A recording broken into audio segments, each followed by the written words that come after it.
So hello friends, today we're discussing about the syllabus of the class 9th chemistry new syllabus के बारे में हम आज discuss करेंगे, क्योंकि कल ही यूजीसी ने जो सीबीएसई ने है वो नई गाइडलाइन जारी की है कि कौन सा सिलेबस को हटाना है, कौन से सिलेबस में से कौन से टॉपिक्स को हटाना है, ठीक है, और कौन से टॉपिक्स को आपको करना है, ठीक है। तो अगर क्लास 9th केमिस्ट्री की अगर हम बात करते हैं तो क्लास 9th केमिस्ट्री में आपके 4 चैप्टर हैं, ठीक है। Matter in our surrounding, is matter around us pure, atoms and molecules, और 4th चैप्टर का स्ट्रक्चर ऑफ एटम्स है। मैंने आपको पहले ही बता रखा है, इन चैप्टर्स को बता रखा है कि कौन कौन से आपकी क्लास 9th केमिस्ट्री में है, ठीक है।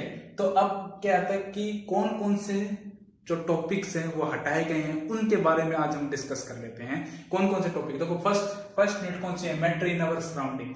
मैटर इन अवर सराउंडिंग तो आपके लगभग पूरी की पूरी ही है वो क्या कर दी है, डिलीट कर दी है इन्होंने। कौन कौन से हटा दिए गए, देखो डेफिनेशन ऑफ मैटर, स्टार्टिंग में आपको डेफिनेशन ऑफ मैटर्स बताया गया था, ठीक है। मैटर बताया गया था, सॉलिड को पूरा डिटेल में बताया था, लिक्विड गैस वो सब हटा दिया गया है, सॉलिड लिक्विड गैस, ठीक है। कैरेक्टरिस्टिक्स हटा दी गई है, शेप, वॉल्यूम, डेंसिटी सब हटा दिया गया है, ठीक है। उसकी कैरेक्टरिस्टिक्स मैटर, देखो मैटर पढ़ाया था आपको, ठीक है। फिर मैटर्स में आपको सॉलिड लिक्विड गैस बताई थी, वो सब हटा दिया है, ठीक है।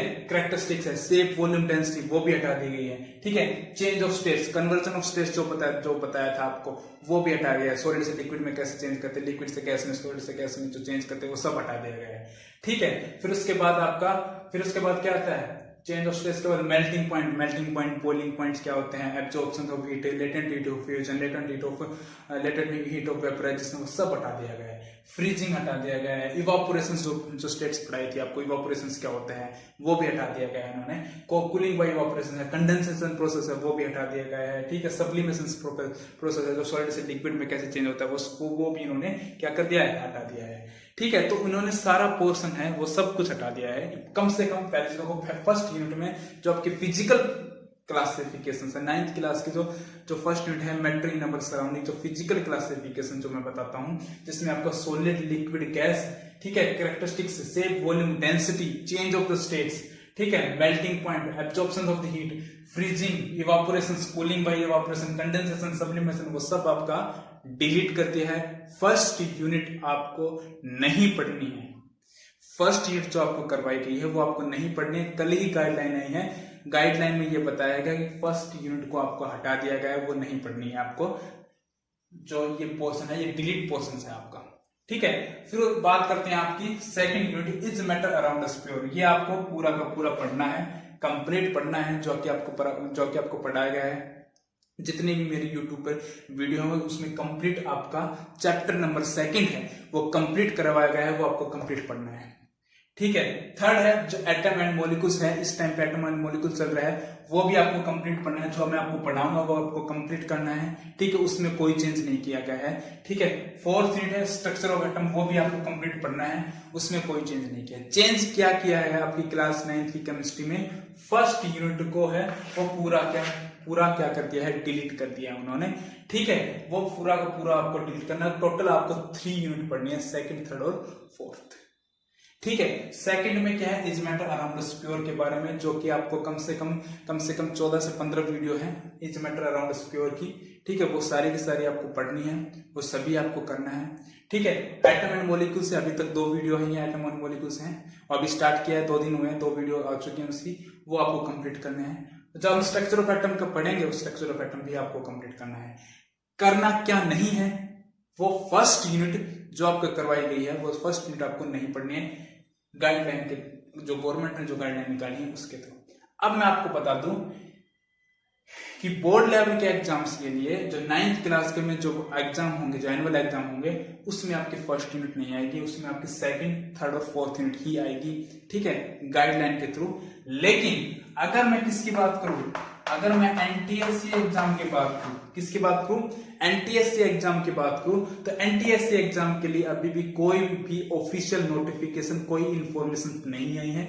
आपको एनटीएससी एग्जाम के लिए 4 यूनिट पढ़नी होगी, एनटीएससी एग्जाम के लिए 4 यूनिट पढ़नी होगी। अगर आपको एनटीएससी एग्जाम क्लियर करना है तो आपको चारों यूनिट पढ़नी ही पढ़नी होगी, क्योंकि एनटीएससी एग्जाम में अभी कोई ऑफिशियल नोटिफिकेशन नहीं आई है, कोई सिलेबस को डिलीट नहीं किया गया है। सिर्फ ये जो सिलेबस डिलीट किया है, जो फर्स्ट यूनिट जो डिलीट की है, ये सिर्फ और सिर्फ बोर्ड एग्जाम जो 9th के जो एनुअल एग्जाम होते हैं उसके लिए डिलीट की है, क्योंकि 9th से 12th तक का एग्जाम में जो चेंज किया गया है वो मैं आपको बता रहा हूँ। क्लास 9th की केमिस्ट्री में जो चेंज किया है वो मैं इस वीडियो के थ्रू बताना चाहता हूँ आप लोगों को, ठीक है। लेकिन एनटीएससी एग्जाम के लिए जो कॉम्पिटिटिव एग्जाम होगा, जो एनटीएससी एग्जाम का होगा, उसके लिए कोई भी, मैं फिर से बोल रहा हूं, कोई ऑफिशियल नोटिफिकेशन अभी तक गाइडलाइन कोई जारी नहीं की है। लेकिन एनटीएससी एग्जाम के लिए आपको चारों के चारों यूनिट पढ़नी होंगी, जो कि आपको फर्स्ट यूनिट है एनटीएससी एग्जाम के लिए प्रिपेयर करना है। तो फर्स्ट यूनिट यूट्यूब चैनल पे नीतीश कुमार के नाम से आपको पूरे यूट्यूब की वीडियो यहाँ पे आपको अवेलेबल है, वहां पे आप एनटीएससी एग्जाम की अच्छे से तैयारी कर सकते हो, ठीक है। लेकिन अगर आप बोर्ड लेवल के एग्जाम की तैयारी कर रहे हो, जो A1 सेक्शन वाले बच्चे हैं, उनके लिए आपको सेकंड, थर्ड और फोर्थ यूनिट ही प्रिपेयर करनी है, ठीक है। और एनटीएससी एग्जाम के लिए जो प्रिपेयर कर रहे हो, जो एनटीएससी एग्जाम जिनको क्लियर करना है, उनको आपको चारों के चारों यूनिट पढ़नी ही होंगी। लेकिन अगर आपको बोर्ड लेवल के लिए भी पढ़ना है, सिर्फ वही 9th के लिए एनुअल एग्जाम ही क्लियर करना है, तो आपको सिर्फ 3 यूनिट पढ़नी होगी।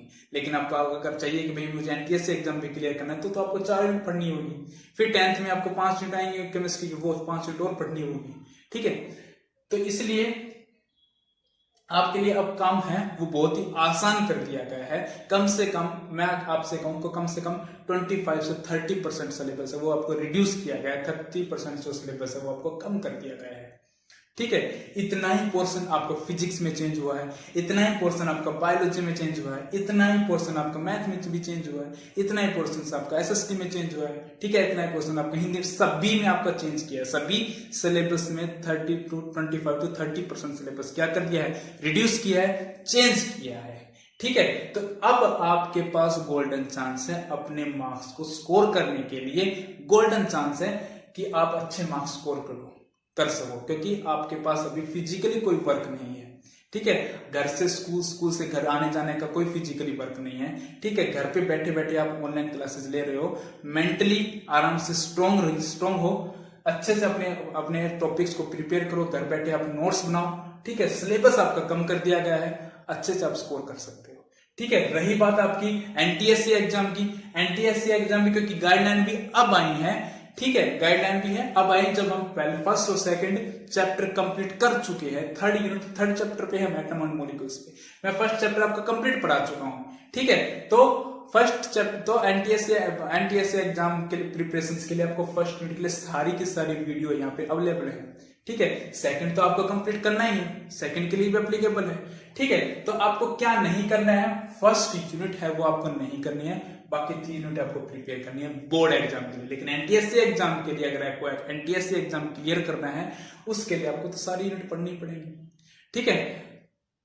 अगर कोई भी क्वेरी हो तो आप मैसेज कर सकते हैं, कमेंट कर सकते हैं, okay. Thank you so much and thank you for your support.